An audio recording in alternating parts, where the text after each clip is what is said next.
everyone, and welcome back to FreakSense TV and another podcast with your host, Charlie Freak. And today we have a very, very special guest. It's none other than Santos bonacci from the east coast of Australia in Queensland. And it is an absolute privilege and joy to be able to share this time with Santos and talk about this amazing sacred information that leads us straight back to God. So, Santos, let me start by saying thank you very much for being on FreakSense TV. And it is, again, an absolute pleasure. And if you'd like, maybe you could just start by giving us a quick update on where you're at personally. And welcome to the show. Thanks, Charlie. It's a pleasure. My updates, well, health is still pretty much the same. I've notified people about my condition and the itching and the sleep deprivation, etc. So I've put out information about that recently, about 6 months ago. So that's still ongoing. I have had some wins with my health because I do a lot of protocols. Otherwise, if I didn't, I would probably not be here.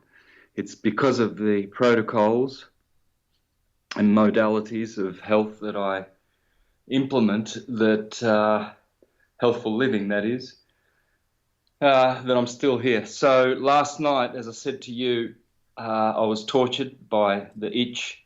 It's very clever, insidious smart itch. It's really, I think, smart dust is partly responsible here, but it's not like any other itch. I've described it to people that have never witnessed anything like it, and it just confounds people who don't have this thing. So a lot of people do, ones that are targeted individuals or sensitive people. Together with the EMF frequencies, I think they work in combination. It's been set up to work in such a way that no one would escape. And, of course, all of these strange diseases like Lyme's disease, Morgellons, fibromyalgia, and all of the things related to the physical organism, depression, suicidal tendencies, etc. This is all coming from the same entities of torture. And they've been doing it for years. So that's still going. I'm still battling that. Syncretism's doing well. I've released quite a bit of new stuff on the torus. And I'm going to be releasing soon, making a presentation called The Root of All Knowledge, where I'm going to do a synthesis of every single subject that I do and every field of knowledge I'm going to integrate into that 2-hour presentation and show how simple the root of all knowledge is, the torus field. Once you know that the torus field is the atom and all is atum, then you have a sniff in the right direction of the full truth. There's only one way you can attain the truth, and that is by knowing that all is atum. Once you know that, what that really means, life changes forever. Yeah, it really Now does. you have, yeah, it does. And you've probably watched a whole bunch of videos with that in the title. Probably did about 20 of them in the 2014s, 15s, 16s, 17s, and 18s, because that's how I teach now. I used to teach with just the sine wave as the perfect symbol and representation of energy, which it is. But now all you need to do is make that 2-dimensional sine wave a 3-dimensional DNA helix looking thing. Then you call it what it should be called, the torus field. Torus has to do with the bull, of course, the toro. And the sign Taurus, the second sign of the zodiac, first being Aries, the 2 horned animals which always are associated with the chief god of gods, Zeus, Jupiter, Jesus, Thor, and all of these Jupiter gods. Jupiter is the third principle of creation, and it's the principle of form and the principle of life, I guess, Jupiter. And that's why it's represented as Jupiter Amun or Amun-Ra, the ram-headed god, or Jupiter with his bulls. You know, he's always disguised as a bull so he can rape Europa, or there's some kind of bull motifs always around this Jupiter, Zeus, Jesus archetype, Jesus archetype. Exactly. And it's very ubiquitous across this vast plain as well, throughout history. It is. It's ubiquitous because syncretism was everywhere, not long ago too. You know, it's not, we're not talking long ago. Syncretism survived up until the 1800s, you know, even though it was attacked in the Renaissance times, in the Ptolemaic, Greek, Mediterranean, Hellenic, syncretic period, even with the Neoplatonism in the mid-5th century Rome when it peaked, you know, 800 years after Plato. And even then, Justinian had to shut down the Neoplatonic academies in 527 so that the Aristotelian material state religion kind of thinking would prosper, and the Neoplatonists would, you know, go to hell forever and perish for their truth-telling around the world and their vegetarian and astrological wisdom. Once Justinian shut down the Neoplatonic academies by edict, everything went downhill since then, and they've been warring against witches and you know, Cathars, Albigenses, Waldenses, Lollards, Socinians, Huguenots, and all of these freedom-loving people who were labelled, you know, Gnostic Christians or whatever, or weird Christians who believed in strange, unstately things. That's right. Debate the fabric of our reality, you know, those nuts. Yes, yes. So they've been persecuting them. Now those people sound like nut jobs because, of course, academic state Christianity with their 501c3s all in the whole kit and caboodle. These entities, they're actually just representing what the government wants you to know about Jesus. And usually it's the historical Jesus, which is absolutely not a biblical Jesus at all whatsoever. What a brilliant way to start the show, because you really, as usual, you hit the nail on the head. And in particular, talking about Justinian, and then after that, this division between the sacred truth of our reality via Plato, and then this distortion, this serpent distortion of our reality via Aristotle, and the lies that have come ever since. And you're so right when you talk about the truth of the matter, which is that syncretism, and that people understanding that the earth was flat and stationary in the center of all things, and that we are God's creation and protected and loved, and our purpose in life is to seek the truth, satyagraha and ahimsa, cause no violence to others. These things are not just flights of fancy from thousands and thousands of years ago. No, you know, it's not that long ago. It's 100, 150, 200 years ago that so many people understood these things. And yet they now, through this fake money, control everything, and with such precision. And so everything just gets rammed down our throat from this perspective of Aristotle, and the lies, and everything has become a theory, and there is no scientific method. There's just these theories and scientists of theories that we need to celebrate as gods themselves, and it just takes us further and further and further away from the truth and God.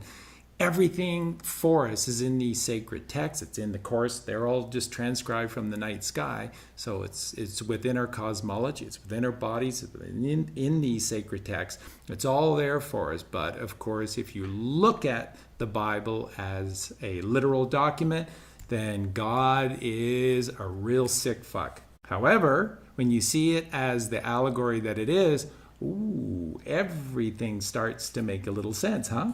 Exactly. This brutal God, Jehovah, now becomes the archetype and entity of all wisdom that we can go to in the Bible to be wise and to understand spiritual documents. They're not literal, obviously, so they have wisdom which only ones with eyes to see and ears to hear can actually decipher and benefit from. So the plebeian class, the patrician class, always kept the plebes controlled and limited in their knowledge, and so they could only be limited in their expression, therefore controlled. So they would teach a hocus pocus Roman state Jesus historical BS lie, and no one would know, would be any the wiser, because how could they argue with all the canonized history books that Rome and the Jesuits have doctored? They can't argue with it because their ancestors who were murdered can't be around to say, no, that's not how history went down. That's absolutely brilliant. That's absolutely how it's gone down, folks. You're hearing the absolute truth. Yeah, that's why they wiped out 20 million with the Spanish flu in World War One. That's why they wiped out Europe with the bubonic plague in the 1300s, then the Black Plague, and then the fire of London, the fire of this, the fire of that. They are absolutely destructive entities because humans always come back. They're resilient, and it only takes a matter of years for us to rebuild a city or a tsunami wreck or a community. We humans are just something quite out of the world, in terms of the greatest creative conception in all of the universe. We are the jewel of the eye of God, Wow, of his creations. Brilliantly said. Yeah, and so these demonic entities, they want nothing more than to destroy us and to dumb us down and teach us stupid religious teachings from our sacred books, which are totally not even in the sacred books, like teaching that all of these guys, like a Jesus was a man here on earth, and that just by him being a man, that makes a point where you can argue with other Christians who don't agree with your Jesus man and his teachings, whether he drank coffee or whether he observed the Jewish Talmudic or Torah, or whether he was a Galilean with blue eyes or a Jew with dark skin and brown eyes, or whether he was a black Jesus like his black Madonna mother, and all kinds of arguments. Well, it doesn't matter whether you see a blue-eyed Jesus with red hair or a Celtic-looking feminine kind of a Jesus, or a black with an African look. It doesn't matter, because they are all those people's depictions of the archetype of Jupiter Zeus. It's not literal. It never was. The Romans came along and saw how many people were ascribing. Yes. They were doing either one of two things. They were personifying the gods or anthropomorphizing. One is worse than the other. Okay, one is better than the other. So to personify, you personify the archetype. So the sun becomes a man, and you see the sun in spring is a young boy. And then in summer, he has to defeat the lion of Leo, like Samson, like Hercules. And so he kills the lion of August, the hot dog days and Leo and everything. And so now he's an adolescent with muscles. And then in the autumn, he's like Samson, who gets his 7 braids of hair cut, and now he's weak and he's blind. And the sun goes down to winter, where he destroys the temple of the year and begins a new cycle in Capricorn at the solstice, where the 2 pillars are, and Samson asks God to give him, because of his blindness, to give him one pillar to his right hand and one to his left so he can bring down the temple of the Philistines. This is all literary. There was not a literal Samson that, that did these so fairy tale-ish feats, to please God, murdering 30 Philistines, for instance, just to steal their underwear. That's not what a judge of God literally does, Yep. people. Yeah, Please. it is. It's sad. It's just sad beyond belief. And of course, what you're specifically brilliantly done, what you were just describing, comes through in ubiquitously across the vast plain and all of these various folklore and folk tales. And one of my favorites is John Barleycorn Must Die, sort of a classic folk tune that relates exactly what you're talking about. The growth and development of the Christos through the seasons, and it's via the barleycorn, and it's ubiquitous. It's and it all comes. Different cultures have different takes and perspectives on it because they live different ways and they live in different geographical areas, and so they have these little different spins on everything, but they're all talking about the same one story. It all relates back to syncretism. It's all coming from this source of elegant design, which is the title of our podcast today: The Elegant Design of God's Creation and Syncretism. And really, as we were just discussing in pre-show, God's elegant, and I mean, just mind-blowing elegant design is evident everywhere. You just have to search for it. You just have to have a little bit of teaching, because we don't get it anywhere. In fact, we don't get real teaching anywhere. That's not what public schools are designed for. They're designed for a myriad of other things, but certainly any form of actual teaching and form of education, well, that's just simply not one of them. So it's evident within the night sky or cosmology. It's staggering when you begin to learn about the cosmology of our night sky. It's incredible. It's within our bodies, both physically and metaphysically, and the stunning, once you begin to research this stuff and you become aware of what science calls the basal ganglia, or what more specifically should be called the third ventricle of the brain, where it houses the thalamus, the hypothalamus, the pituitary, and the pineal glands, the hippocampus. This is the magic of God's creation within us. This is, the mercy seat sits just above this perfect chamber, this innermost chamber within the center of our, what I would say, the center of our bodies, which is the center of our brain. It's within the very structure and nature of flat Earth, and I'm just so pleased and proud of you, if I can say that, for how you have championed flat Earth and all of the podcasts that you've done explaining it, and I just thank you so much for that, because it is so important.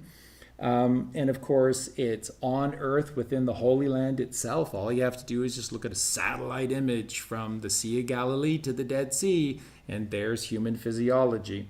And it's really in all of these ancient spiritual soulful texts, such as the Bible, the Bhagavad Gita, the Quran, the Vedas, the Upanishads, and of course, it's a ton of material that's not in those texts, because that information was kept out. So you've just done an amazing job of just segueing right into the very heart of the show, just so perfectly and beautifully. What would you like to say specifically about God's elegant design and how it relates to our experience and relates back to syncretism? God's design, there is only one thing that God has designed, and that is the toroidal field. The ether, there are 5 gross elements. Ether is the quintessence and the first field, and then from that is generated all the other elements in the field of ether: fire, air, water, earth. Yep. And those correspond to fire, plasma; air, gas; liquid is the water, and earth is what is solid. So we know that the universe is made of four vibrations: plasma, what we call things that are gaseous, liquid, and solid. Three states. They say three states of matter, but it's four actual states of matter, because plasma or radiance is always there in the complete list. When you do your searching, you'll always find that most scientists will tell you of that fourth state, but they will never tell you of the ether, because Einstein did away with that with his relativity hocus pocus. Exactly. And before that, the whole world spoke about the ether. Tesla spoke about it. And in fact, he was going to make, you see how we call those cables connecting to our computers, we call them Ethernet cables?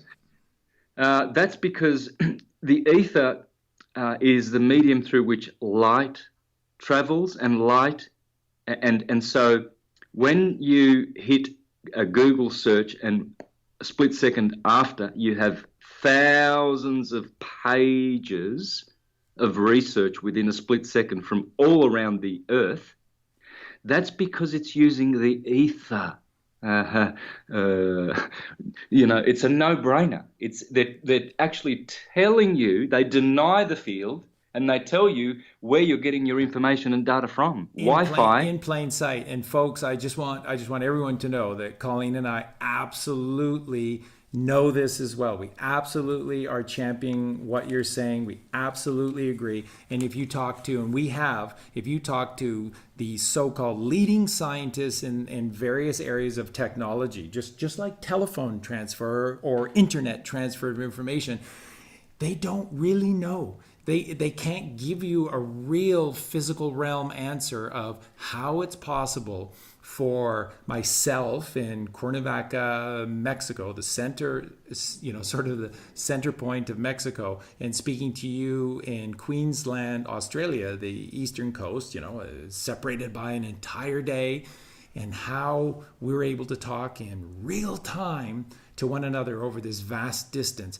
And when you talk to them and ask them to give you a physical realm, modern science explanation for how this is done, they can't do it.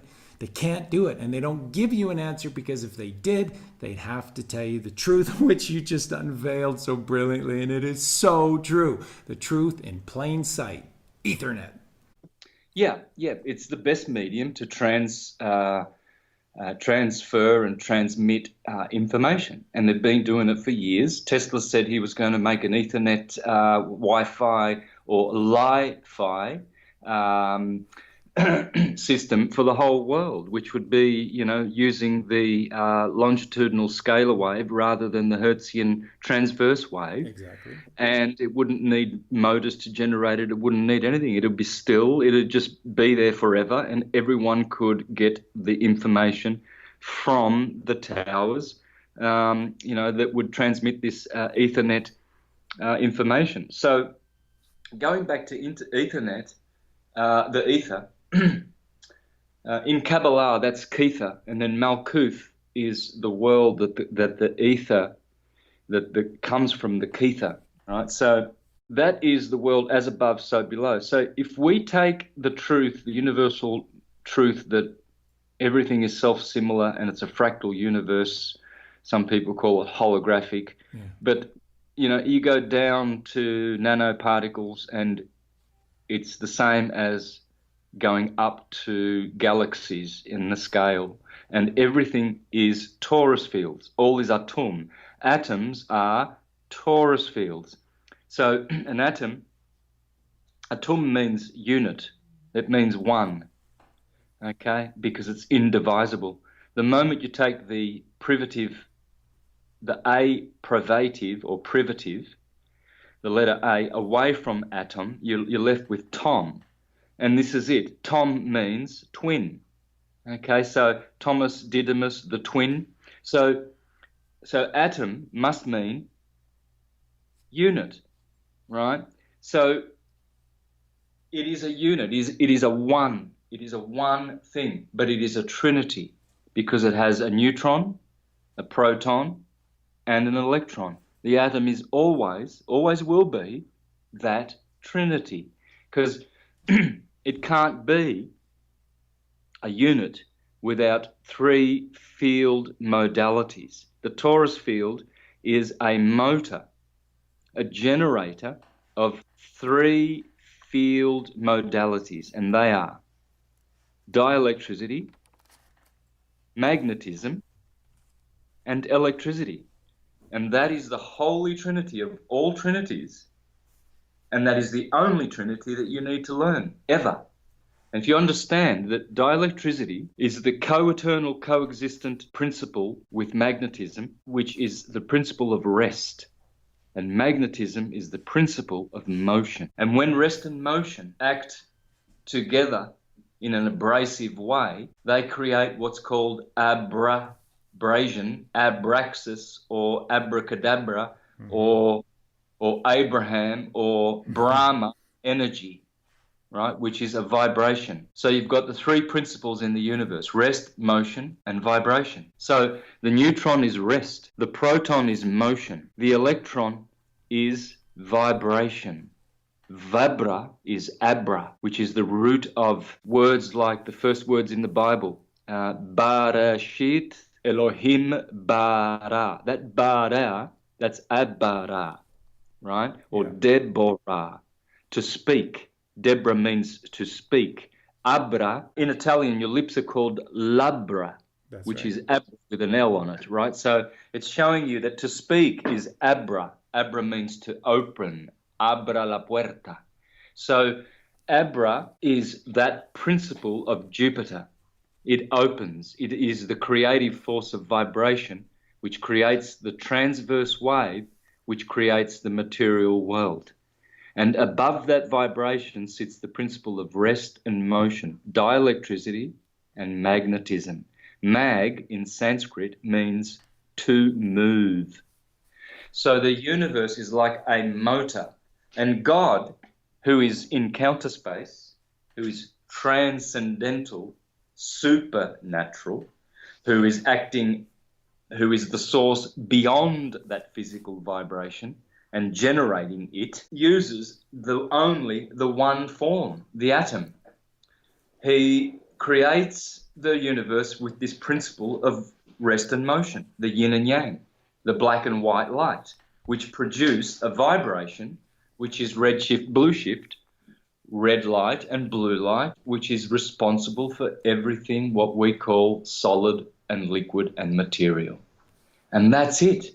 That's how simple all theologies and all fields of knowledge are. They all go back to the ether, God, the quintessence. Because although in Vedic science they say that God has 8 elements, 5 gross elements and 3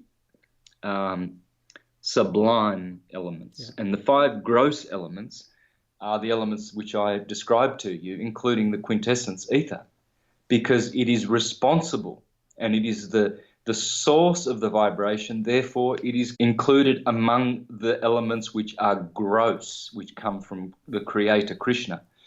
And then the higher sublime elements, they would be mind, intelligence, and ego. Ego is at the very top, and then comes intelligence, and then mind. And so the higher ego, the individual, not the lower ego, the personality, which we are encouraged in all scripture. That's right. To do away with. You know, in the Bible it says, do away with the old personality and put on the new personality of God. Well, it should read, put on the individuality of God, because that is who you are. Exactly. In your unconditioned, unlimited spiritual state, which projects down to your conditioned physical state here in Malkuth. And this is why ether, the first of the gross elements, this is why you'll find that all the other words have that word ether in it. Earth is another way of saying ether, ether. Fire has the word ether in it. Air, water, ether, water, ether. It's not a stretch to see that the word weather as well, you know, because it is the weather. The ether generates weather through the 5 elements. Therefore, when you look at all the elements, look at the word water, it almost looks like weather. Earth, just put a W in front of it. You've got weather. The word ether and weather and all the elements, they're all the same thing. Yep. Okay, because they're all different vibrations or states or frequencies of the same thing, which is God's mind, the demiurge. So the demiurge would be all the planets in the solar system. Okay, they are Atum. So Jupiter, Zeus would be Jesus. Saturn would be Satan.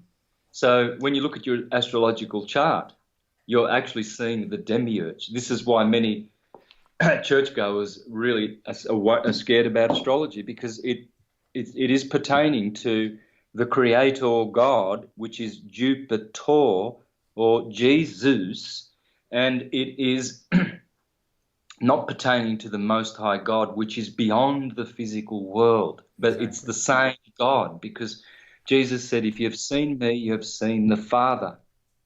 So what it's saying, because Jesus is responsible for the material creation, you see, in the Bible, clearly it says in Proverbs that God used his wisdom, his right-hand man, which he calls the Logos, the Word, the Creator. In all the scriptures, this motif is clear, where God Most High uses an agency to create the physical world. That's right. You know, called wisdom, the Logos. And so, because it's God using sonoluminescence and torus fields, as Krishna uses his little cows, he's always playing his flute with cows. That's right. Well, that's telling you that Christ, God, is creating the universe with light, with sound frequencies. And that's the Word made flesh. The Word made flesh means that sound makes material, solid and liquid flesh. That's all it is. They're looking for a one man who came in history, because the Bible says the Word was made flesh, and they think that's just one in one case. No, all flesh has the seed of Christ, Jesus, in its breath, because that's what breath means. You know, God made Adam a living soul by breathing. Adam means to breathe, red blood, to breathe. And so if we all breathe, we are all Jesuses. That's what the Bible's trying to tell us. That's right. The Word was made flesh. We can evolve from Abram and Sarai to Abraham and Sarah, the breath of God. That's right. And Abra, again, is the root of God's energy, vibration, because it shares the same root as reverberate, bra. And where it comes from is the center of the torus field, which is the hyperbola. So the inverse of the sphere is the hyperbola. And this is the most important thing that you will ever learn, what the hyperbola is. It's the hourglass inside the torus field. And the most important element of that word, hyperbola, is the bowl, because that is Baal. It's also Bel, the false god Baal. You see, it's the obelisk in the center. In the center of the torus field, there's this phallic, in fact, phallic, comes from ball, B-A-L, which is the hyperbola. All right, so if you replace the B with a PH, you have phallus, okay, which is the male member. And the torus field is the feminine member. You see, it is the ball. And so, in other words, the phallic penetrates the obelisk in the center of the torus field, is penetrating it. And so this phallus, or this ball, is the most important word, because B-O-L becomes Baal, as I said, ball, bowl, bellicose. There's a word that comes from it because it's war. It's a warring energy. It's also beautiful, bello, because it makes all the beautiful forms of creation. but it's very important to know it. You need to understand the interchangeables. We already understood that B and P are interchangeable, but so are L and R, left and right. These two letters are generally, especially in Asia, they are pronounced the same way. For instance, they won't say fried rice; they will say fly lie. That's right. Okay, because their R's, they confuse in every culture. L and R are considered to be twins of the same function, word, etc. All right. Now, so if you've got bowl, hyperbole, you've got BOR now, or BAR, the bar. You see, the bar when you go to court, BAR, and backwards that would be Rab, the rabbis, the children of Ra. Rabbanim means, Ben means children. Rabbanim means the children of Ra. That's who the rabbi are. Okay, so that Ra, there it is. It's right there in the word bowl, because it becomes R and L. Just remember them always to be interchangeable. If you do this in your mind, you will penetrate many, many, many truths. So that bar becomes bra, vibration. And so bowl, in Spanish, arbol, is a tree. It's like the obelisk is a tree. That's Bell, arbol, arboretum. In Latin, a tree is arbor. Well, there you go, B-O-R. But in Spanish, it's B-O-L. So you can see, I can go on and give you thousands of examples of this interchangeable L and R, which I've done in many, many, many, many interviews and shows. It's old hat to my listeners. I'm only elaborating and labouring this point for the new ones. But the old ones, all of this talk, this is all familiar to them. They're all well versed in syncretism and etymology, or what we call etymology. All is etum, and hence your body is an anatomy, atoms, and it's a torso, which is a torus field, and it has an aura, which is a Torah. Okay, so again, it all goes back to the same root. The word root is tor backwards. And so the root of all knowledge is the torus field, because it means root. So unless you know this root, you know nothing.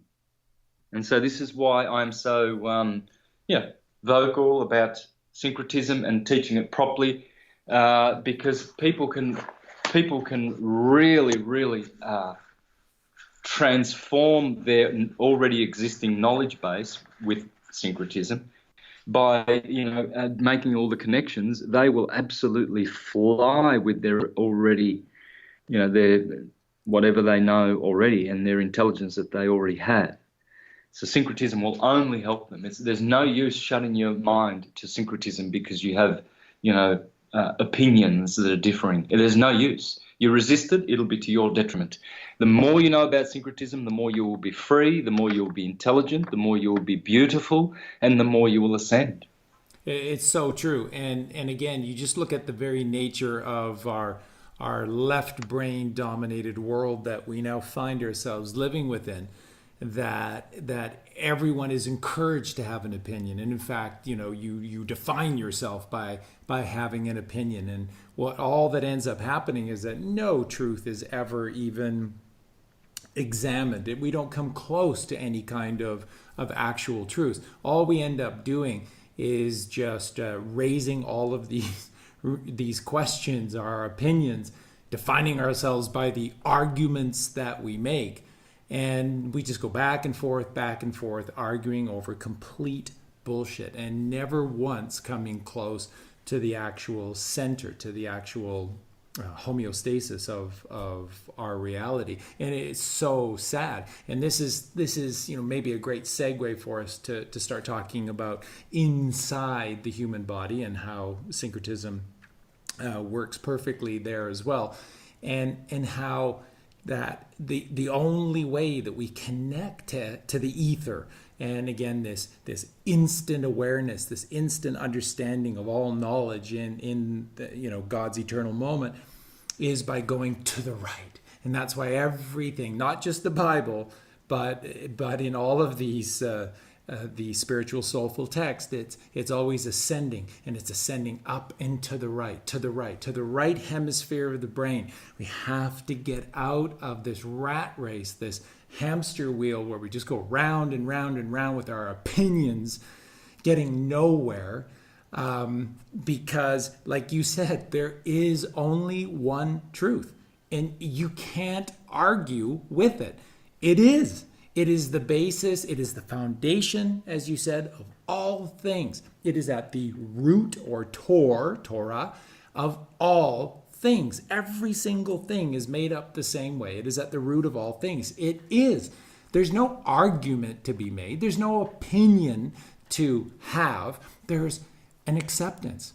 An acceptance leads us to learning, and learning to an understanding, and then in time perhaps teaching. And we need more Santos Bonacci's teaching this understanding, not opinions, not arguments. That's the realm of the rabbis of law.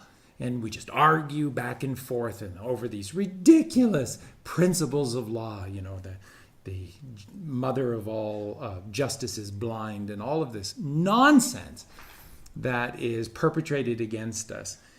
It is just nonsense. And that's what the left brain does. It keeps us in this constant state of distraction, of arguments, of opinions, and we never, ever, ever cross over to the right. Cast thy net to the right and catch wisdom. Cast thy net, ascend up into the right, and meet God face to face in a place called pineal, just like Jacob. Well, as I said, literalist Christians, there will be a lot listening, because there are a lot of God-fearing, God-loving people that are in the flat Earth movement now, but unfortunately they're still subscribing to Julius Caesar, JC, the historical Anno Domini, historical BS that Rome has been teaching. So they're not at all aware of the indwelling Christ. They don't read the Bible, like Colossians 1:26-27, telling you that Christ is indwelling.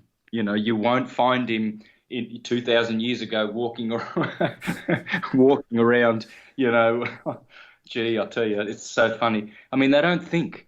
I mean, if there was a Jesus, you'd think that he would actually write something down. I mean, we've been waiting for millions of years to be saved, dude. You get here, and all you do is whisper in Peter's ear, a couple of little things, and you do a sermon or two on Mount here and in a boat over there, and then you order everyone, don't tell anybody that the Son of Man is raising the dead.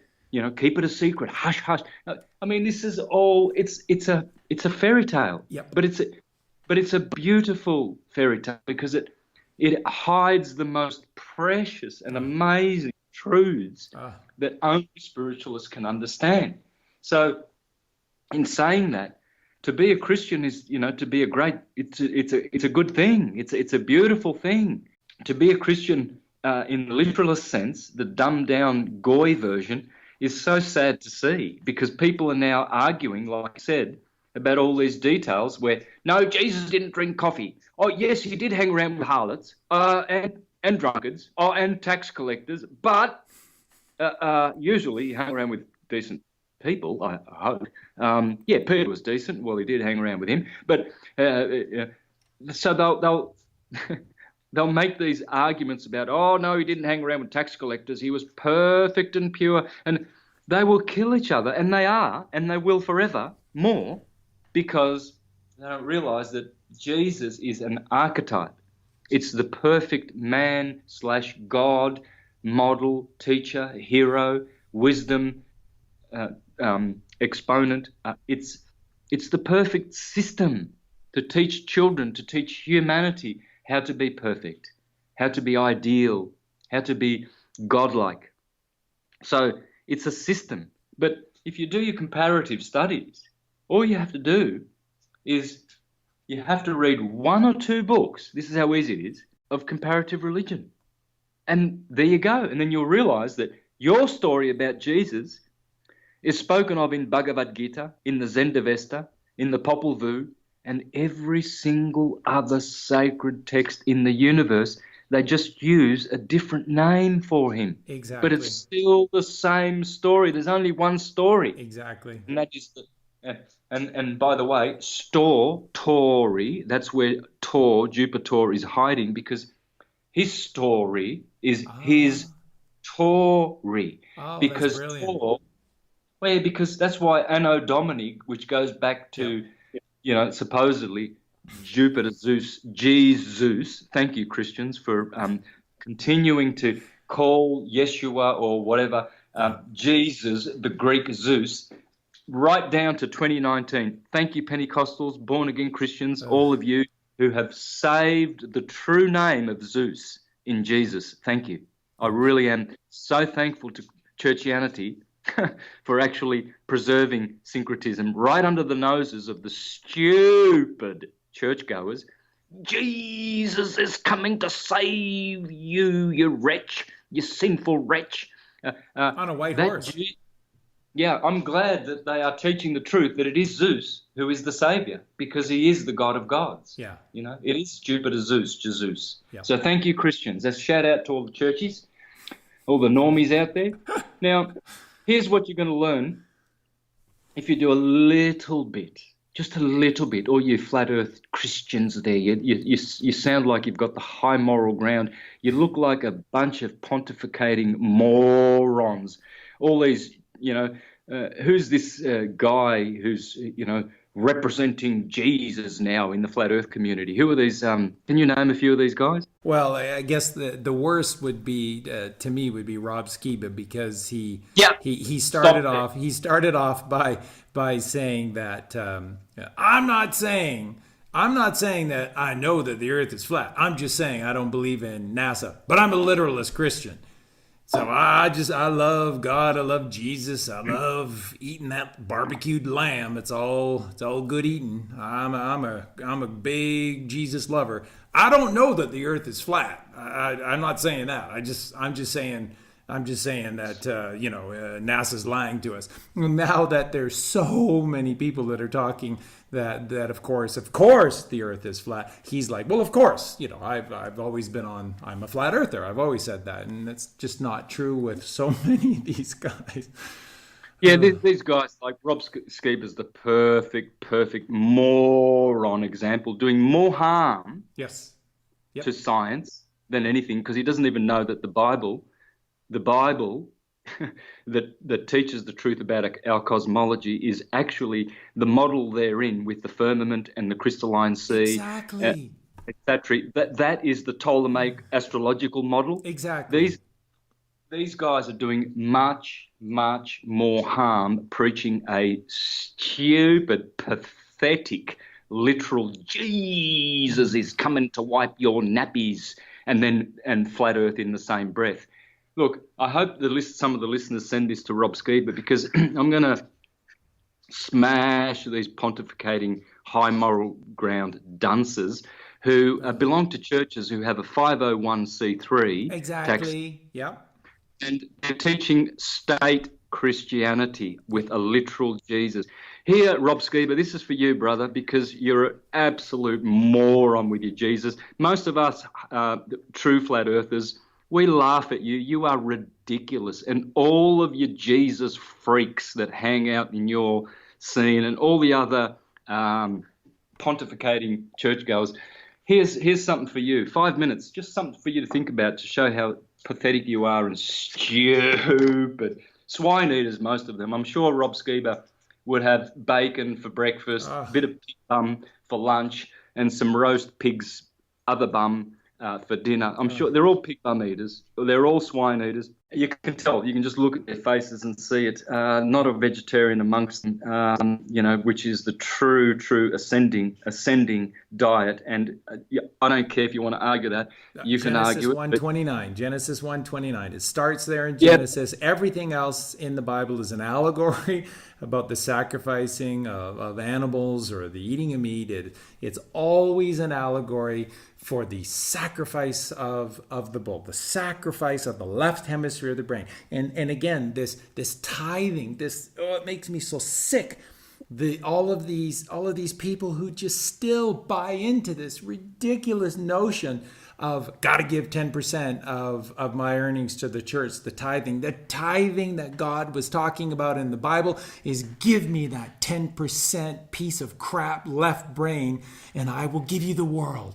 I will give you the cosmos via the right hemisphere of the brain, which is 90% of the brain's capacity. Go to the right. And instead of giving 10% of their left brain, they give 10% of their hard to come by monopoly money earnings. It's just sad beyond description. Yep, it is very sad. Yeah, it really is. And I'm just going to bring one example that I want to bring up from Yeshua in the Bible. And this is from Matthew 6:6. It's one of my favorites. And I just love, because there's so many of them, they just slam dunk. I mean, just think all of the book of Matthew virtually is just Jesus Yeshua just on an absolute roll. Speaking all of these very powerful truths and calling out these fake followers for what they are. So this is Matthew 6:6. When thou prayest, enter into thy closet. So it says, and when thou prayest, thou shalt not be as the hypocrites are. For they love to pray standing in the synagogues and in the corners of the street, so that they may be seen of men. Verily I say unto you, they have their reward, swine eaters. But thou, when thou prayest, enter into thy closet, and when thou hast shut thy door, pray to the Father which is in secret, and thy Father which seeth in secret shall reward thee openly. But when ye pray, use not vain repetitions as the heathen do, for they think that they shall be heard for their much speaking. Be not ye therefore like unto them, for your Father knoweth what things ye have need of before ye ask him. Again, tying back to the ether, tying back to syncretism. It's just staggering how many times in the Bible alone these just slam dunk soliloquies are presented for us. But I don't know. I guess I didn't hear that part. I was eating some lamb, or I was having my pig ass on a stick, and I missed that part. I didn't hear that. It's incredible. The truth is just there for them, and they don't ever see it, and it's in plain sight. Well, if they really read their Bible, they would realize that the original first human diet was vegetarian, all the way from their literal Adam and Eve, all the way to their literal Noah. 1,600 years of perfect human diet, where humans lived for thousands of years, and then if you listen to them preach from their pulpits, these hypocrites, they'll tell you clearly that after the flood we had a fall. Now we only live for about, we have a heart attack at 35 or 40 because we've been eating so many dead corpses that we've got bowel cancer, we've got stinky breath, we've got stinky feces, we've got candida, we've got heart disease, rheumatism, dementia, piles, because they're pushing out all of these corpses out of their back end. Exactly. All of these references to the bowels of our physiology, the Dead Sea of our physiology. Oh, just thank you, Santos. Just brilliant. Thank you. Getting back to Rob Skiba and all, I'm not going to let them go because I'm going to teach the world about the true Christ, which I am teaching, how to raise the Christ indwelling and not this moronic, satanic, historical Christ of the Roman Empire to sodomize you with their anno domini, which means anally dominate you. That's what the anno domini calendar is all about. They've given you a false Messiah, you goy. Robert Skiba in particular, absolute plebeian Gentile moron, playing right into, smart enough to work out that the earth is flat, but not smart enough to work out that the Bible, when you read it, it's not history. It has got elements of history in it as a device, as a redaction device to bring the myths down into your timeline. So the Romans did that. The Gospels were around for thousands. Christian Gospels have been dated way back to the beginning of time. They were writing these Gospels. The Romans came along, canonized 4 of them, burned all the others, or tried to. Some of them survived, and said, well, no, this is it. There's only 4, and these are the canonized ones. And this is Rob Skiba actually promoting canonized doctrine. That's what he's promoting, right? Now, so no problem with that. I've got no problem with the Bible. It's a great book. I'm not saying that those canonized books are not good. They're great, okay? But there were more.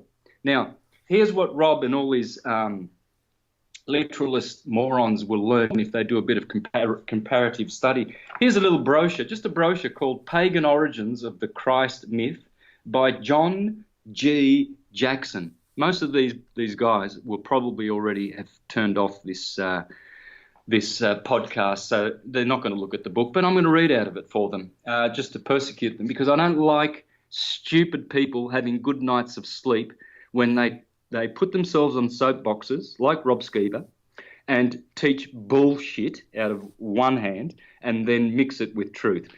Here's what you'll learn on the 15th page when you do a bit of comparative reading. So if you read Bhagavad Gita, you're going to find Christ and Jesus doing the same things as your canonized Roman Gospels. And here it is. This is what you'll learn. It says there, another pagan Christ was Krishna of India. Krishna and Christ are the same word, of course. No-brainer for intelligent people. In the sacred books of India, it was recorded that Krishna was born of a virgin, Devaki. You see the word Deva has Eva in it, and Eve, that's Eve, right? The Virgin Eve, okay, and Deva means goddess. So here we are, is born of a virgin, Krishna. There's one slight coincidence. We might just write that one off. Ding, ding, ding. That his nativity was heralded by a star, and that though of royal lineage, he was born in a cave. According to the apocryphal gospel of Proto-Evangelion, a work attributed to James, a brother of Jesus, the Christian Saviour was born in a cave. Okay. So manger, cave, they're synonymous. Okay. At the time of Krishna's birth, the cave was mysteriously illuminated. At the time of Jesus, the birth of Jesus, there was a great light in the cave, so that the eyes of Joseph and the midwife could not bear it. The infant spoke to his mother soon after his birth. Jesus spake even when he was in the cradle, and said to his mother, Mary, I am Jesus, the Son of God, and the word which thou did bring forth according to the declaration of the angel Gabriel unto thee, and my Father hath sent me for the salvation of the world. According to the apocryphal Gospels of 1 and 2, infancy. That's where you'll find that. Krishna was born while his foster father, Krishna had a foster father like Jesus, Joseph his foster father. Well, that's interesting. Wow. Yeah, but can't be Jesus now, can it? Because this is pagan, isn't it? So Krishna was born while his foster father Nanda was in the city to pay his tax to the king. Jesus was born while his foster father Joseph was in the city to pay his tax to the governor. The babe Krishna was adored by cowherds. The infinite Jesus was adored by shepherds. Again, torus, Aries and Taurus, the two first signs of the zodiac, Yeah, they always ubiquitous. appear. Or ubiquitous. It's a ubiquitous motif, okay? The likes of Rob Skiba have got no idea why in the book of Revelation it mentions the Lamb of God 29 times. He's clueless why Jesus, Amun-Ra, the ram-headed Jupiter, Ram, is called the Lamb of God. No idea. Stupid, beyond your imagination, way, way beyond your imagination. Trust me. The King Kansa sought the life of the Indian Christ by ordering the massacre of all male children born during the same night as was Krishna. This is almost identical with the story of the slaughter of the innocents ordered by Herod. Nanda was warned by the heavenly voice to flee with the infant Krishna across the Juma River to Gakul to escape King Kansa. Yeah, he was a bit of a Kansa. Joseph was warned by a voice in a dream to flee into Egypt with the Christ child to escape the wrath of Herod. Krishna performed many miracles in the city of Mathura, while Jesus in Egypt lived in a town called Mathura. It's the mother, Mathura, mother, where he performed many miracles. Krishna was a crucified Christ. He is pictured in Indian art as hanging on a cross, arms extended. Dr. Thomas Inman, a celebrated authority on pagan and Christian symbolism, states that Krishna, whose history so closely resembles our Lord's, was also like him in his being crucified. Krishna was pierced by an arrow while hanging on the cross. Jesus was pierced by a spear during his crucifixion. The light of the sun was blotted out at noon on the day of Krishna's death. The sun was darkened from the 6th to the 9th hour on the day of the crucifixion of Christ. Krishna descended into hell to raise the dead before returning to the abode of the gods. We read of Jesus Christ that he descended into hell and on the third day rose again from the dead. The descent into hell of Jesus is described in the apocryphal Gospel of Nicodemus. Krishna rose from a grave and finally ascended bodily to heaven in the presence of a multitude of spectators. A similar story is related of Jesus Christ. In fact, there were 500 spectators who saw Jesus ascend Christ. In Indian art, Krishna is represented as a man of black complexion. The word Krishna literally means the black. In early Christian art, Jesus is almost invariably represented as a black man.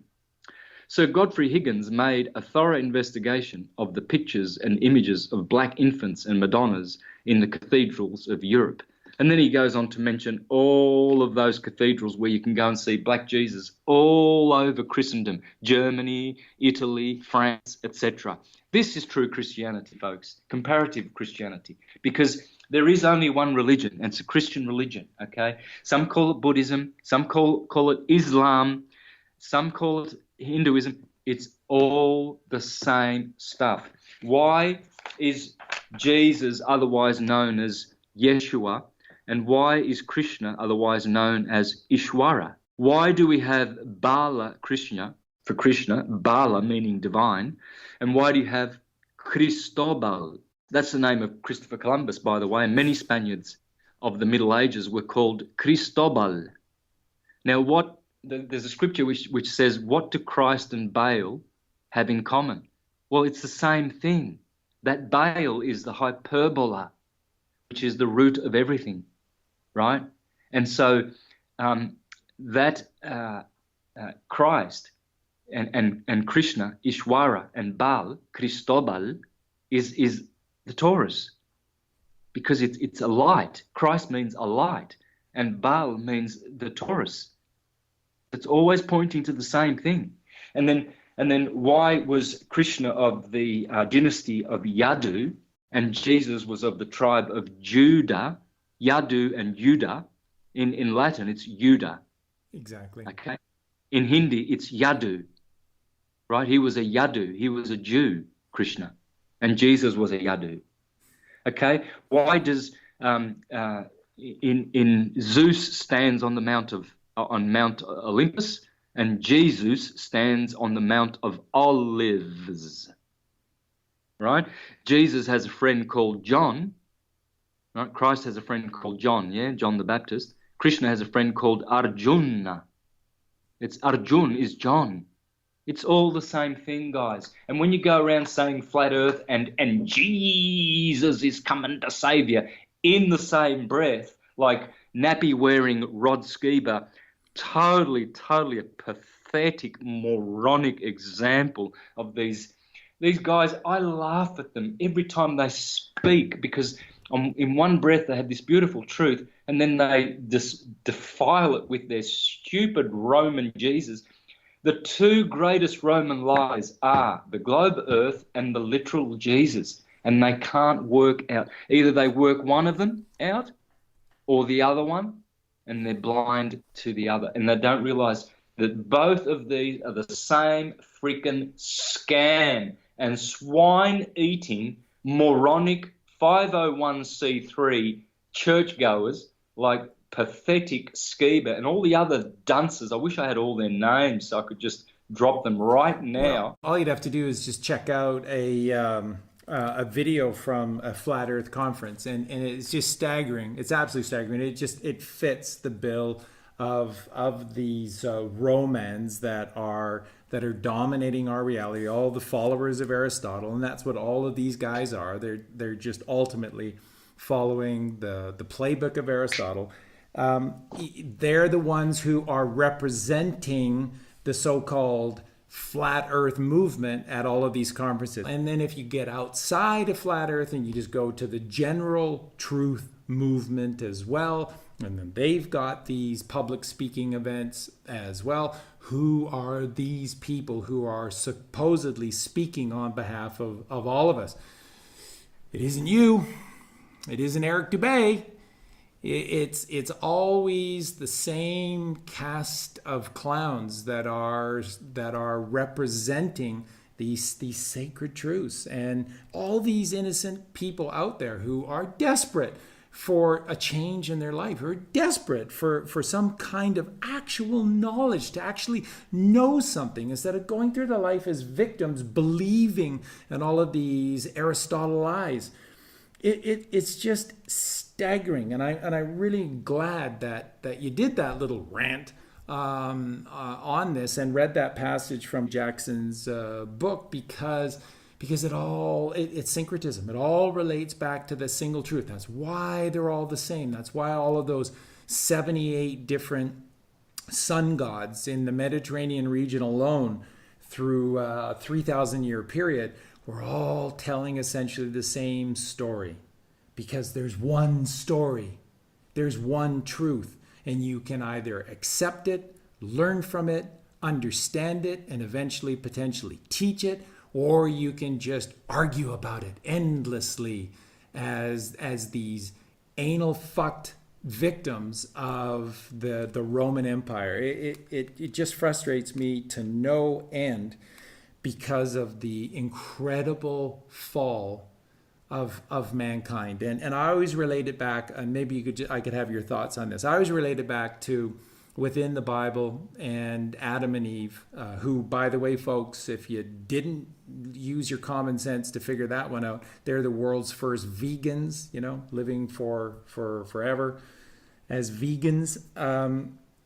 And they were happily in this pristine reality, and then along comes the talking snake. Well, you know what the talking snake is a representative of?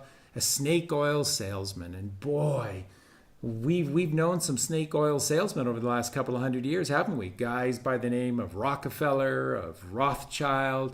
They all have in their family lineage these snake oil salesmen. And what did they do?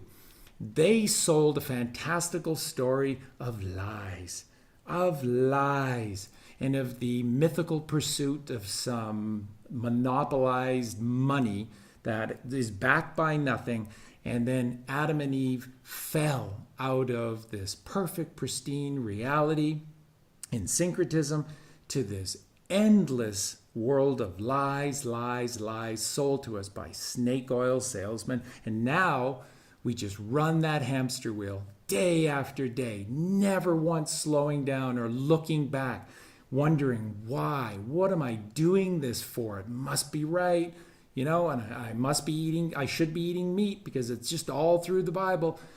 Because from birth, from the moment that we are born, we are lied to and we are violated with violence. We are forced, we're kicked to the curb, and we are forced through violence to the left hemisphere of the brain. And there we hide, as you described, with that lower carnal ego.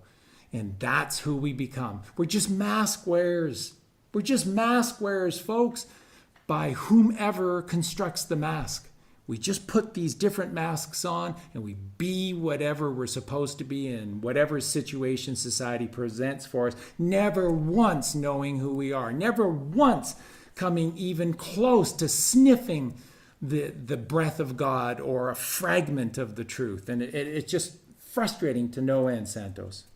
Yeah, that's what happens. Truth gets misrepresented by people who don't actually know the truth. They're wannabes, tryhards. They're people who haven't done research, haven't done comparative research. They're not, thumping the same stupid Roman. At least they're laterally thinking and not, they acknowledge the divinity of creation and that this beautiful cosmos actually does betray or point to a intelligent creator. And so they're all good in that respect. I suppose we can, give them a pat on the back, but no cigar for most of these guys, because it's great that they've discovered the flat Earth truth, but they're still hanging on to some Roman lies, and it just bewilders me. How can you in this day and age?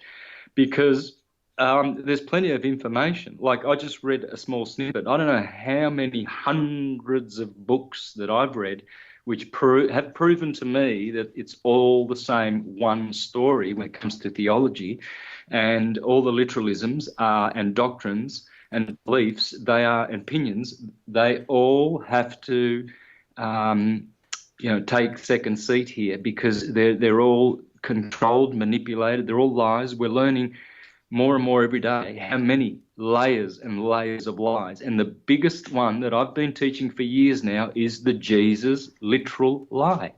And yet I'm bringing thousands of people to Christianity and making them, become true Christians. They're raising their chrism, they are, raising their consciousness and awareness. Their health is improving, and they are doing the process which we are supposed to be actually doing. It's no use going to church if you don't look after your health and you don't do all the other things that you are responsibly supposed to. Because as it says in Matthew chapter 7,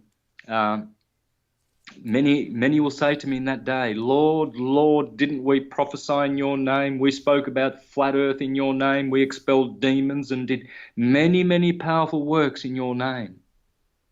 And yet I will say to them in that day, get away from me, you workers of lawlessness. I never knew you.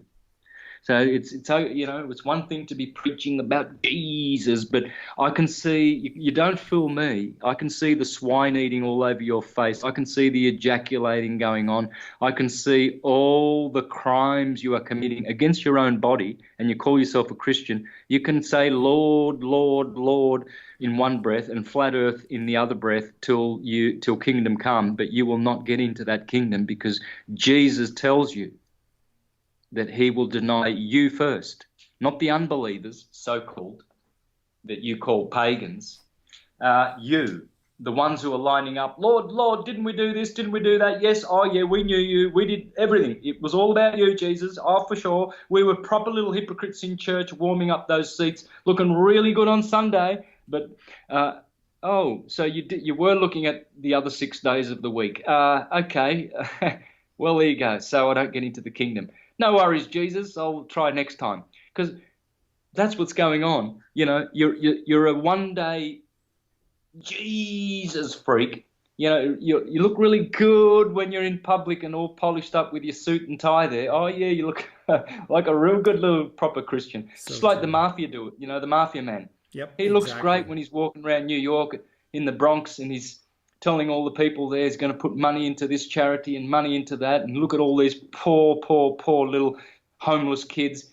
Right, there's my charity on the corner. Go there and get some food, you know, get some meal tickets, and I'll look after you. In the meantime, Politicians. yeah, he's looking after people in his charities, but he's killing a whole bunch of other people that he doesn't like outside of his charities. And that's what these Politicians. The church. Yeah. that's exactly the same as these Rob Skeevers, you know. So to the listeners that are more intelligent than these church-going types, please send that snippet of comparative theology to these guys. Don't let them rest, please, guys. I ask you, make a 10-minute, just cut it out of the audio and send it straight over to them where I call these guys out, and let's shut the mouths of these Jesus freaks that are literalists, not the ones like me and Eric Dubai who know that everything's astrotheology. Eric's done released some pretty good vids on that, actually. He knows exactly. He's pretty right about most things, you know. He is. So, he's a great kid. I really admire him a lot. Yeah, so guys like that, I would say, you know, send this audio to the churchies out there and let them know that we, the true ones, we're around, you know, and we're watching you. And you look stupid. We know you're pathetic and you're liars.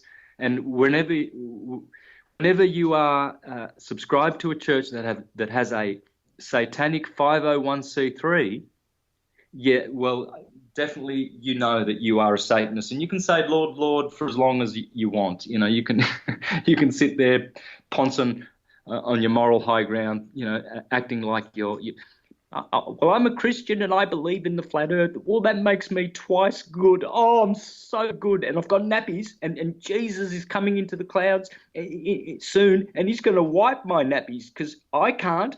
But I love Jesus, son. And if you go back into the actual words of the Christos in the Bible as well, how many times did the Christos in the Bible say, ask of me nothing, for on my own I can do nothing.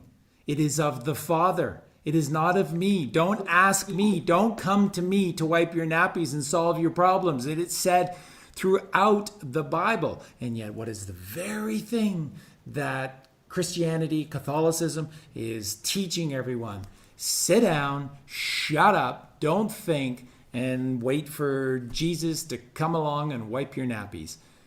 And that's not what's being said in the Bible. And again, going back to meditation, everywhere is so clear that the word prayer is meditation and that we need to go within and meditate. And yet the Catholic Church, they've spent like probably $1 million on one of these videos for these Christian followers to watch, talking about if you play around with this pineal gland, this pine cone in your brain, this third eye, we're acknowledging that it exists. But if you play around this stuff and with this pagan evil meditation, it leads you in this little tube, and this tube takes you directly to Satan. And when you exit the tube and you stand in front of Satan, he steals your soul for all eternity. So don't stop. Don't think. Don't think for yourself. Don't you dare meditate. Don't play around with all of this pine cone stuff, even though the largest pine cone in the Western world just happens to be in Vatican Square, and you know the Pope's staff has a pine cone on it, and the pine cone symbology is every single spiritual soulful community throughout history.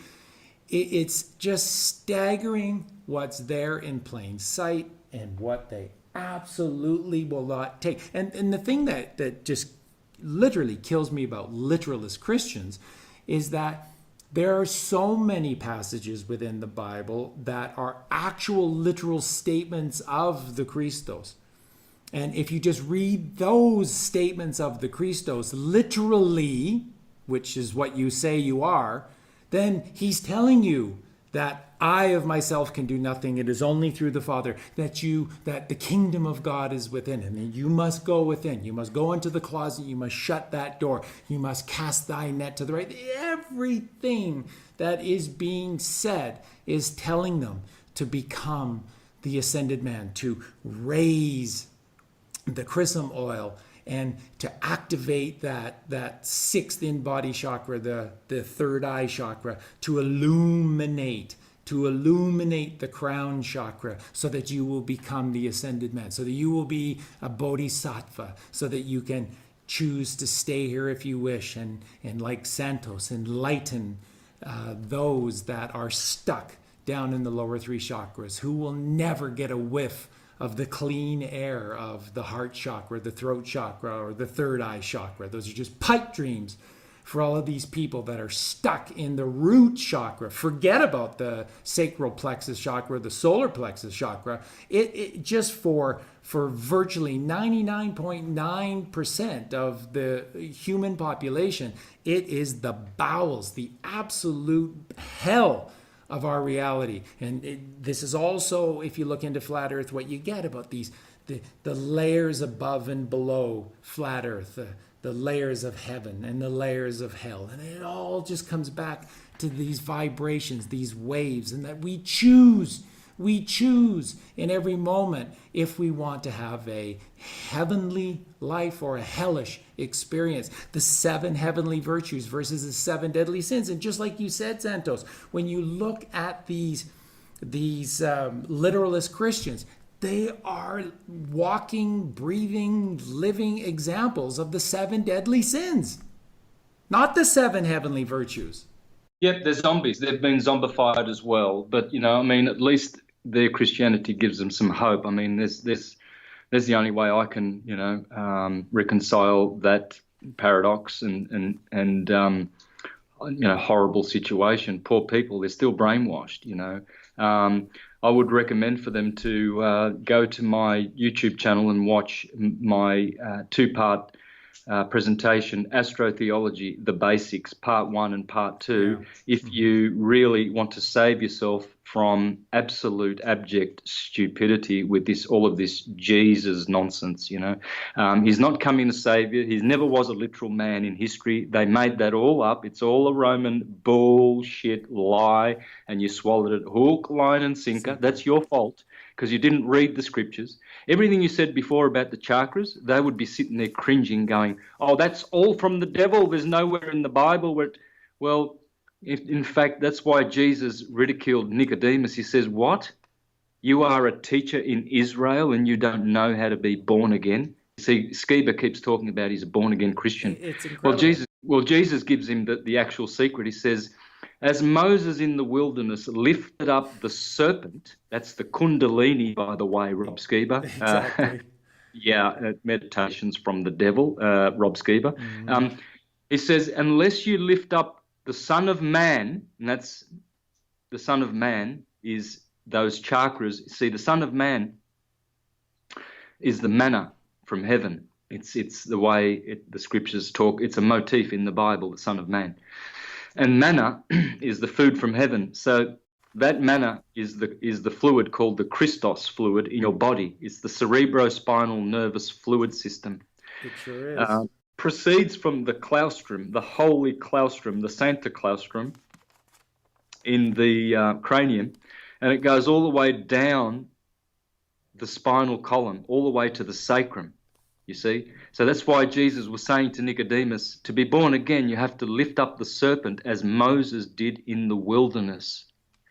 That serpent is the Kundalini. When you meditate, you're raising the serpent, just doing what Christ ordered you to do. Okay, and that's how you're born again, because like Jacob, who climbed the ladder, the chakras, the 7 chakras, and he ended up right in front of God. He said, "I saw God face to face and I didn't die," and he said, "I'll call this place pineal, the pineal gland." So unless you go up to that pine cone and unless you see God face to face, you can talk Jesus and Lord, didn't we do this and didn't we talk about Jesus all the time till the cows come home? You ain't going to that kingdom that you so wish you're going to go to, okay? You will not. And so you will descend. So that's how the people who are descending are doing opposite to what Jesus said. He said to ascend, to raise the serpent, like Moses did in the wilderness. You see, that copper serpent, it is known why it was copper, because one of the serpents is copper and one is iron, and this is how you make electricity, you see. And so the iron one is masculine, Mars, and the copper one is Venus, and this is Adam and Eve. Venus is the element of copper, and so to raise that Mars one, that's going down. The iron is going down and the copper is climbing up. So this is why Jesus is saying to Nicodemus, you need to, and as he said, the Apostle Paul said, I can't teach you the esoteric truths of Christianity, O you Galatians, O you Corinthians, and Philippians and Ephesians, because why? And you Hebrews, especially the Hebrews, he attacked them. He was a Hebrew, and he attacked them in the book of Hebrews. He says, you are still on the basic doctrine of Christ. You will never understand the deep things, the deep meat of Christ. You are subsisting on the milk of Christ. You are babes in Christ. Wake the F up. As John Lennon said, you still look like fucking peasants to me. It's the same sentiment. Yeah, they're stupid faces when they're sitting there, standing there talking on these platforms to multitudes of people, talking on the one hand about the beautiful biblical and astrological flat earth, and Jesus is coming to destroy the Satanists who are teaching the Copernican model. Well, I suppose that's a true teaching, because Jesus, representing consciousness and truth, will smash the lies, and he is doing it right now with the internet and us truthers exposing those lies. That's how Christ comes.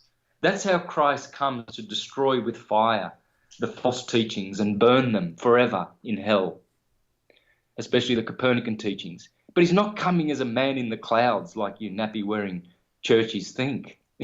This is ridiculous. Beautiful. This is like, Santa, believing in Santa Claus. It's Santa Jesus. Your Jesus is Santa Jesus. That's right. Like the globe is the Santa globe.